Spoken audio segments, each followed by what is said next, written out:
Bus ನಿಲುಗಡೆ ವಿಚಾರ ಮಹಿಳಾ ಕಂಡಕ್ಟರ್ ಮೇಲೆ ಹಲ್ಲೆ. ಬಸ್ ನಿಲುಗಡೆ ವಿಚಾರವಾಗಿ ಕೆಎಸ್ಆರ್ಟಿಸಿ ಸಂಸ್ಥೆಯ ಮಹಿಳಾ ಕಂಡಕ್ಟರ್ ಮೇಲೆ ವಿದ್ಯಾರ್ಥಿಗಳ ಪೋಷಕರು ಹಲ್ಲೆ ನಡೆಸಿದ ಘಟನೆ ಗದಗ ಮುಂಡ್ರಗಿ ರಸ್ತೆಯ ಪಾಪನಾಶಿ ಟೋಲ್ ಸಮೀಪ ನಡೆದಿದೆ. ಈ ಘಟನೆ ಸಾರ್ವಜನಿಕ ವಲಯದಲ್ಲಿ ಆಕ್ರೋಶಕ್ಕೆ ಕಾರಣವಾಗಿದೆ. ಗದಗ ಸಾರಿಗೆ ಘಟಕಕ್ಕೆ ಸೇರಿದ ಕೆಎಸ್ಆರ್ಟಿಸಿ ಬಸ್ ಬೆಳಗ್ಗೆ ಸುಮಾರು 9:30 ವೇಳೆಗೆ ಗದಗ ನಗರದಿಂದ ಕದಂಪುರ ಮಾರ್ಗವಾಗಿ ಶಿಂಗಟರಾಯನ ಕೆರೆ ಗ್ರಾಮಕ್ಕೆ ತೆರಳುತ್ತಾ ಇತ್ತು ಎಂದು ತಿಳಿದುಬಂದಿದೆ. ಈ ವೇಳೆ ಪಾಪನಾಶಿ ಟೋಲ್ ಬಳಿ ಒಂದಷ್ಟು ವಿದ್ಯಾರ್ಥಿಗಳು ಬಸ್ ಹತ್ತಿದ್ದಾರೆ. ಆದರೆ ಆ ಸ್ಥಳದಲ್ಲಿ ಬಸ್ ನಿಲುಗಡೆಗೆ ಅಧಿಕೃತ ಅನುಮತಿ ಇಲ್ಲದ ಕಾರಣ ಮಹಿಳಾ ಕಂಡಕ್ಟರ್ ಅವರು ವಿದ್ಯಾರ್ಥಿನಿಯರನ್ನ ಬಸ್ನಿಂದ ಇಳಿಸಲು ಸೂಚಿಸಿ ಬಸ್ ಮುಂದಕ್ಕೆ ಚಲಾಯಿಸುವಂತೆ ಚಾಲಕನಿಗೆ ಸೂಚಿಸಿದ್ದಾರೆ.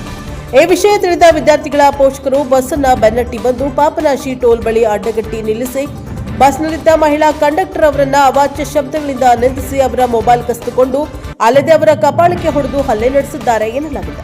ಜೊತೆಗೆ ಹಲ್ಲೆ ನಡೆಸಿರುವ ದೃಶ್ಯಗಳು ಸಹ ಬಸ್ನಲ್ಲಿದ್ದವರ ಮೊಬೈಲ್ನಲ್ಲಿ ಸೆರೆಯಾಗಿವೆ.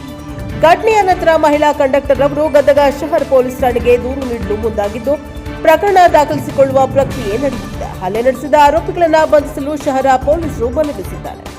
ಈ ಘಟನೆ ಗದಗ ಶಹರ ಪೊಲೀಸ್ ಠಾಣೆ ವ್ಯಾಪ್ತಿಯಲ್ಲಿ ಸಂಭವಿಸಿದ್ದು ಸರ್ಕಾರಿ ಸಾರಿಗೆ ಸಂಸ್ಥೆಯ ಮಹಿಳಾ ಸಿಬ್ಬಂದಿಯ ಮೇಲೆ ನಡೆದ ಹಲ್ಲೆ ಖಂಡನೀಯವಾಗಿದ್ದು ಆರೋಪಿಗಳ ವಿರುದ್ಧ ಕಠಿಣ ಕ್ರಮ ಕೈಗೊಳ್ಳಬೇಕೆಂದು ಸಾರ್ವಜನಿಕ ವಲಯದಿಂದ ಒತ್ತಾಯ ಕೇಳಿಬರುತ್ತಿದೆ. Bureau reporter Arjun Hosamani, NKS TV 4 Mundargi.